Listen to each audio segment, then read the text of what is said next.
1시간 기도 성경 10장 읽기 묵상 꾸준히 하고 계시죠? 잘하는 겁니다. 예레미야 2장 14절에서 37절 죄를 씻어주소서. 보통 옷은 세탁기에 넣어 돌리면 깨끗하게 되지만 접착제 같은 제품이 묻거나 오랫동안 찌든 때는 세탁기에 넣어 돌려도 깨끗하게 되지 않기에 아깝지만 옷을 버릴 때가 있지요. 죄도 마찬가지입니다. 처음에 죄를 지으면 양심의 가책을 느끼고 반성하지만 같은 죄를 반복하면 자신과 죄가 연합되어 죄와 자신을 분리할 수 없게 됩니다. 죄와 연합되면 죄를 밥 먹듯이 짓지만 양심이 화인마다 양심의 가책을 느끼지도 못하여 죄를 해결할 방법이 없어 심판과 형벌을 피할 수 없습니다. 이스라엘이 죄가 가득할 때 아수르에 의해 고난을 받았고 그래도 회개하지 않자 나중에는 바벨론에 의해 나라가 망할 수밖에 없었습니다. 애굽에서 놀라운 능력으로 구원하신 하나님이시지만 죄에서 돌이키지 않을 때에는 이스라엘을 바벨론에 넘겨 환난을 당하게 하셨지요.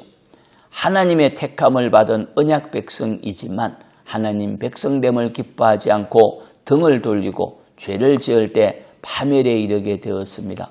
스스로 자초한 일입니다. 19절입니다. 너의 악이 너를 징계하였고 너의 반역이 너를 책망할 것이라. 그런즉 여호와 하나님을 버림과 내 속에 나를 경외함이 없는 것이 악이요 고통인 줄 알라. 주 만군의 여호와의 말이니라. 내가 잿물로 스스로 씻으며 내가 많은 비누를 쓸지라도 너의 죄악이 내 앞에 그대로 있느니라. 아멘. 하나님의 언약 백성이었던 이스라엘은 하나님 은혜로 구원을 받아 젖과 꿀이 흐르는 기름진 땅을 선물로 받았지만 하나님의 은혜를 잊어버리고 토라의 가르침을 버리고 높은 산과 푸른 나무 아래에서 우상을 섬기고 행엄하는 악을 행하고 반역하였기에 결국 스스로 징계를 받고 책망을 받게 되었습니다.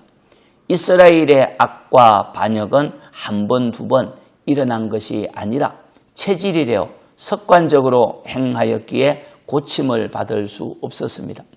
그들이 범한 악은 생수의 근원이신 여호와를 버린 것이요 여호와를 두려워하는 경외함이 없는 것입니다. 여호와 하나님을 버리는 것은 보물이 가득한 보물 상자를 버리는 것과 같습니다. 여호와를 버리는 것은 자유가 아니라 멸망으로 달리는 죄악이지요. 여호와를 경외하지 않음도 악입니다. 여호와 하나님을 두려워하는 경외심이 없으면 방종하여 고통을 당할 수밖에 없습니다. 여호와를 버리는 악과 여호와를 경외함이 없어 악함이 체질화되면 씻을 수 없는 죄가 됩니다. 잿물로도 씻을 수 없고 어떤 비누나 세제로도 씻을 수 없는 찌든 때와 같습니다. 언약 백성인 이스라엘은 죄를 씻을 수가 없기에 바벨론의 포로가 되어 환난을 받았습니다. 씻을 수 없는 죄가 씻겨져 깨끗하게 될 수 있다면 복이지요. 예수님은 씻을 수 없는 우리의 죄를 담당하시고 십자가에서 우리를 대신하여 저주를 받으심으로 우리를 속량하셨습니다. 속량이란 우리가 갚아야 할 죄와 저주의 값을 지불하셨다는 의미입니다. 예수님께서 씻을 수 없는 죄를 씻기 위해 십자가에서 저주를 받으셨기에 예수님을 주와 그리스도로 믿고 회개하고 돌이키면 씻을 수 없는 죄가 용서가 되어 구원을 받지요. 씻을 수 없는 죄를 위해 십자가에서 저주를 받으신 예수님을 영접하고 믿고 섬김이 복입니다. 축복합니다. 하나님 씻을 수 없는 우리 죄를 위하여 우리 대신 저주를 받으신 예수 그리스도를 주와 그리스도로 영접합니다. 저희 죄를 대신 담당하신 주님으로 인하여 저희 죄가 용서됨을 감사를 드립니다.